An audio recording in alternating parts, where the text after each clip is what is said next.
everyone, this is Joakim from Sabaton, and you are looking at Heavymetal.dk.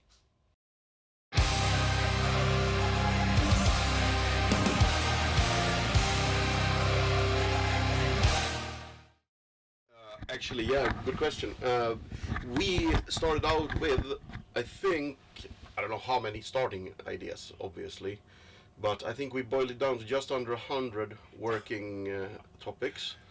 And then that we actively looked into, if you know what I mean. Mm-hmm. Obviously, that being such a massive conflict, there's no way we can cover everything. Of course not. I mean, there isn't enough time to do the research and cover the whole war, and there isn't certainly.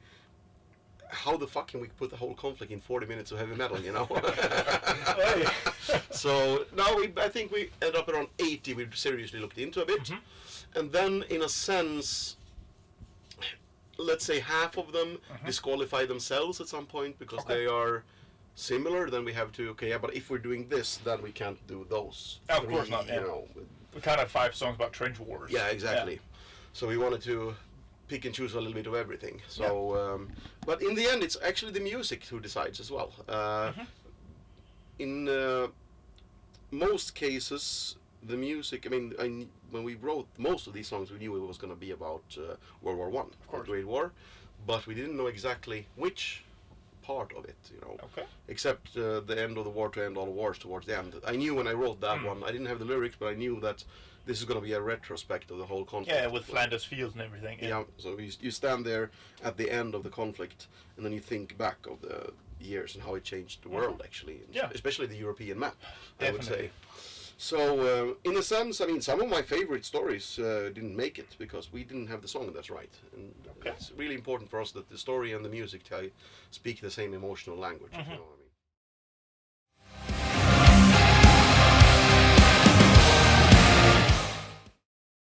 Harlem Hellfighters. That's a fucking cool heavy metal song title, you know. Definitely could be a band title for all that care. Yeah, and I mean, it's about African Americans fighting, and I mean, being those days, people didn't want to fight alongside them, but very, very fast they realized nobody wanted to fight against them either, you know. Excellent. And as I said, heavy metal song title number 1, Harlem Hellfighters. Definitely, it's got a nice 80s vibe to it. We're dim and lies, I'm paralyzed, my brother's eyes are gone. Well, we do have the Red Baron, definitely, and stuff like that. Well, we can't really choose. It's in a sense. Also, if we make a song about Verdun, which is the most engaging way to tell that story, and for us it was the French idiom "they shall not pass." Of course. And so in a way, partly because the material is easier to find. Yeah, it's available in English. A lot of this, we constantly run into language barriers because a lot of these stories that are told from other sides. I mean, even if we're talking about World War II and the Brazilian Expeditionary Force, I mean, nobody talks about that, you know. And a lot of stuff that happened maybe in Italy or in the Ottoman side of things. That's even if it's written about from a British side, and those are the times that are easier for us to access. Definitely. And I mean, the Turkish side or the Ottoman side of the Gallipoli campaign, very little is translated. You know, I mean, obviously we know of it. Yeah, and there are historians that did against it, but for us to get access to that material, it's much harder. It's really cool when we do actually get it. I mean, remember a song called Stalingrad from Noah's Prima Victoria album, and I read the whole Anthony Beaver book about Stalingrad. That's thick, but I couldn't use anything. But then I found a translation, only a few pages, of a Russian soldier's diary. And I used that instead from the lyrics. So it is really nice to find those new angles, but it's really fucking hard to find them. Where is this greatness all been told? Well, we never finish the fact, but how we choose to tell the story or in what way. We don't want to do it Hollywood style, which is totally irrelevant. But on the other hand, if we were going to be totally honest and do a World War I album, technically we'd have a lot of silence or nothing or slow music, and then 15 seconds of metal, and then you're dead. Yeah. Because, you know, basically you spend months in the trench, and then you were charging, and then bam, dead. Yeah. So obviously you have to focus on the action part of things, Yes, of course. which makes sense for us. But yeah, we wouldn't obviously sing about something that didn't happen. Great war, and I cannot take more. Great war, I keep on more. Original ambitions.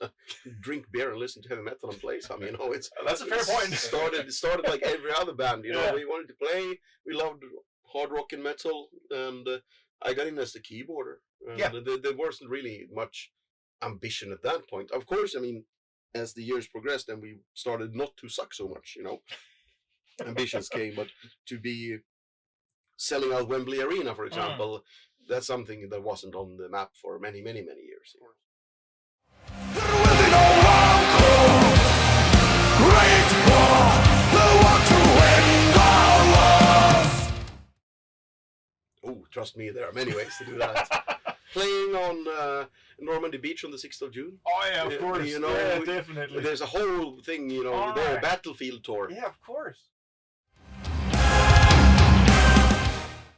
The problem is not the ideas. The problem is how the fuck do we have the time to, time, money, make and such, them realize those dreams. Yeah. And one of them is the Sabaton History channel that we have on YouTube, for example. That's a thing we wanted to do for a long time, and it wasn't.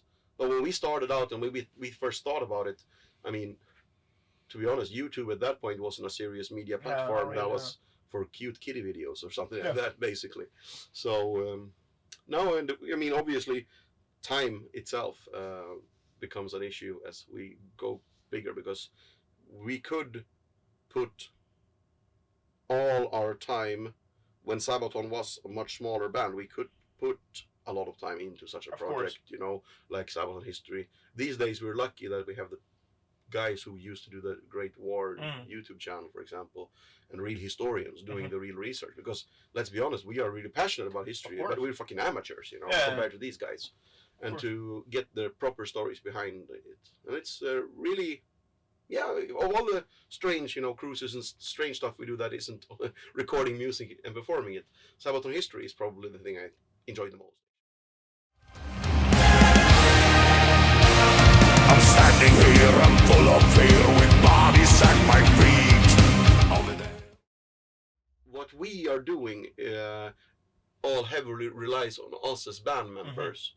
And we can't be everywhere at the same time. If you are, let's say if you are doing anything in a way where you can replicate it. If you're selling T-shirts, you can ship one there, one there. We can only be in one place at the one time.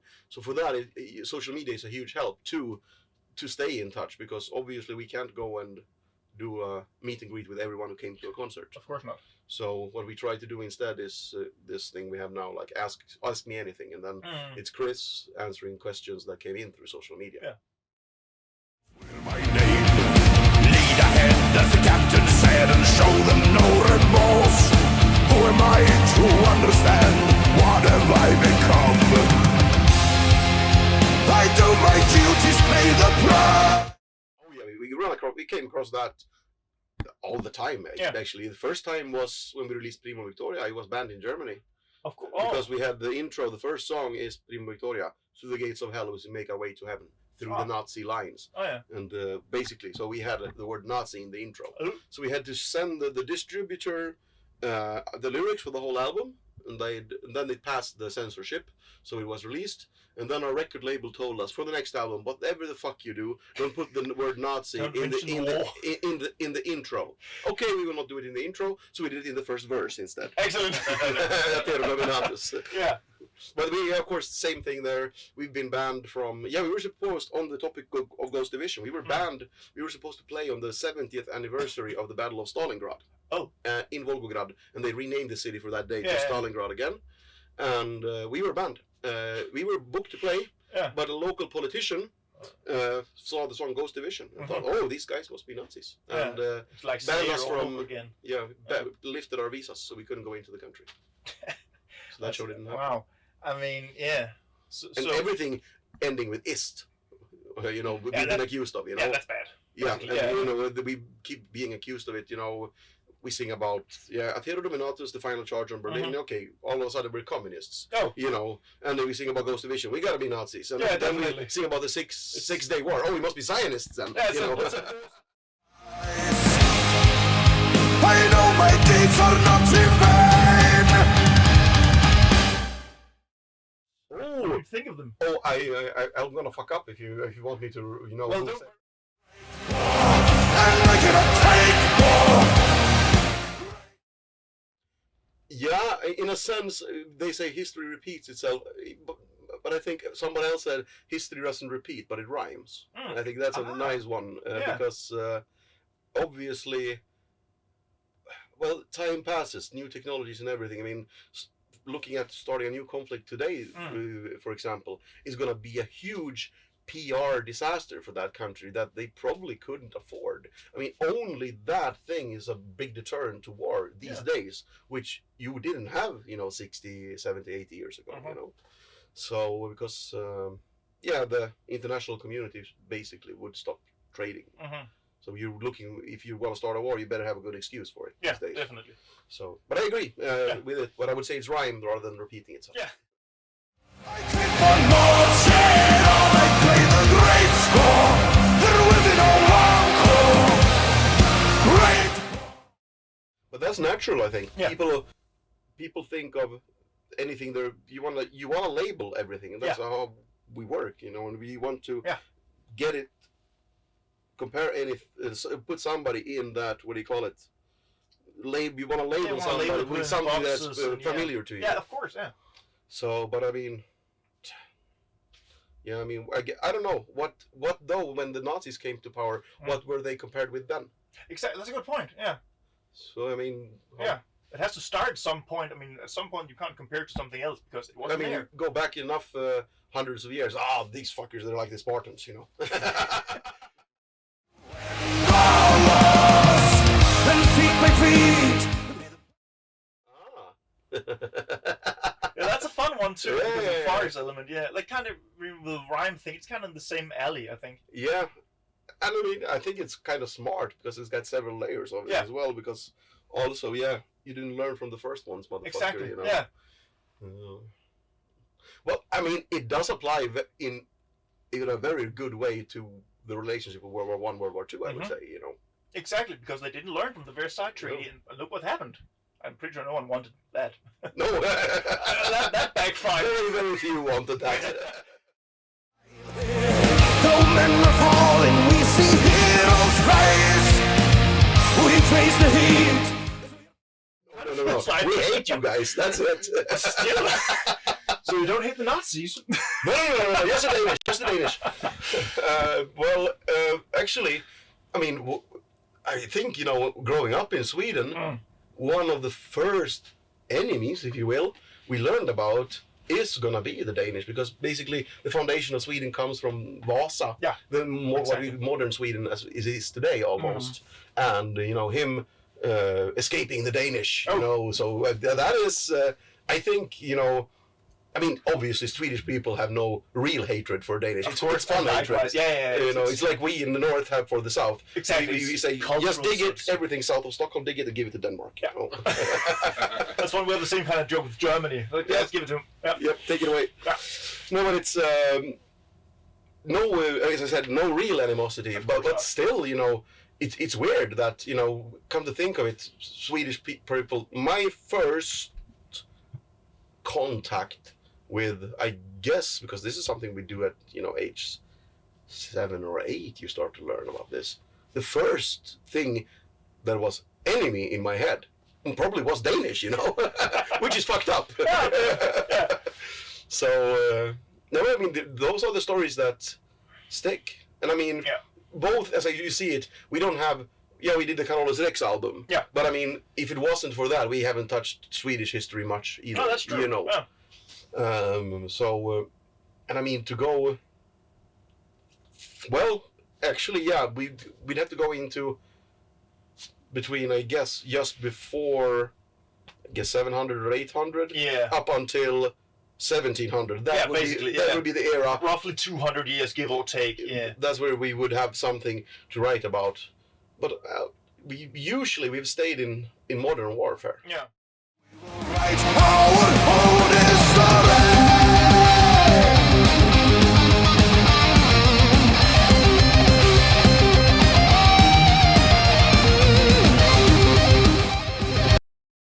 Yes, I think for sure, but also it's harder to. Once again, we're in this territory of language barriers or stories being told. I'm sure if I spoke to, well, you probably being a history teacher, about amazing things maybe a resistance group or an individual did, super heroic, but that's totally fucking unheard of in Sweden. Exactly, yeah, of course. I mean, however, it's easy because we didn't, about Norway, the heavy water sabotage. Yeah. Super heroic deed, definitely, you know. Definitely. But that is also been, you know, it's been out there. Yeah. It's easy. And it's part of a bigger conflict. And yeah. Stuff. Yeah. So, and it's easier for us to find it as well. Yeah. So it's not only about if we found it, or us telling the story, because we actually like to bring a lesser known thing into the light. Yeah. We always try to find a few of those. On the Great War, for example, we have Francis Pegamogabo in Ghost in the Trenches. Yeah. Rarely heard of. I mean, obviously. I had to look him up because I thought the name sounded weird. Yeah. For reasons. And he did walk with a bow and arrow. Yeah. So we like to do those things. But no, I don't think. Yeah, if something is if we go no for a subject, it's probably because it happened too soon. Okay. We've been around the planet many times when shit has gone down. Yeah, and which it does constantly. Yes, and it's disturbing and scary to see how different those events are reported depending on where on this planet you are. You know? Exactly. You know, media Scandinavia, and then media United States, then media in Germany or Japan. Definitely. How they are. In some places, it's considered a disaster, and in other places of the world, it's not merely a footnote. The way how people think about it. So definitely. We've decided lately, at least, or the last 10 years or so, I think, to not go anywhere where historians haven't gone. You know what I mean? Yeah, that makes sense. Yeah. Because usually, let's say, well, you're a historian. If you were to decide to research a conflict, and being Danish, chances are really high that you aren't biased. Yeah, of course. You are gonna want to find the truth. You are not gonna have a skin in the game and telling, okay, these were the bad guys. You know, no, definitely. You want to find the truth. Yeah. And since we are not experts ourselves, we would like to rely on experts. Of course. we try to wait until historians have looked into it, because then it feels like then it's history. Yeah. And before that, could be propaganda. You know. It could, yeah, definitely. And that's also the danger about moving too far back into history. Yeah. You are constantly moving between fact, myth, and legend. Yeah. Which sometimes is fun if it's a, of course, you know, crazy song like Swedish Pagans or Danish Pagans in this case. Focusing on the Spartans and such, where there's elements. Yeah. Where do you go? It's more of a, you know, what do you call it? Myth song than a history song. Yeah, definitely. But also moving then, I mean, we have to go to, I guess, the 18 and sometimes 1900s to have the full story. Because before that, only the commanders could read and write. Yeah, okay, yeah, that's a good point. The average soldier in the Caroline army, they couldn't read or write. And who the fuck is going to tell their story? Nobody. Absolutely no one. They're lying dead in the field anyway. Yes, and the commander coming home, he's going to tell the story that makes him look good to the king. He's obviously the hero. That's without saying. Yeah. And I mean, I guess I can't imagine how many battles, you know, especially in the past, where both generals came back home and went, "Yeah, we won that shit." Exactly. Yeah. On a pile of 1,000 corpses, and they didn't move a finger. Yeah. Yeah, definitely. So that is the tricky part we found when we did Carolus Rex, for example, because it's, you know, it's a safe space to be in modern warfare. Yeah. Because I mean, even if all the ones who fought today or who fought in World War I are dead today, there is still written records, photos, film even, you know. Yes, and an anniversary. There was the 100-year anniversary last year and everything. Yeah, so it's kept alive. And the 100th anniversary with that, you know, coming up, because it didn't only last last year. It lasted from 14 to 18. Obviously, yeah. So, which made it possible for us to find more stories. Oh, of course, yeah. And we thought, well, we were gonna record at the end of the year, and I was speaking to Per, and it's like, you do realize we have to do World War One, because we've been discussing making an album of that since 2008, when we did both Cliffs of Gallipoli and Price of a Mile for the Art of War. And then we realized, like, we can start the recording on the 11th of November. We gotta do that, you know.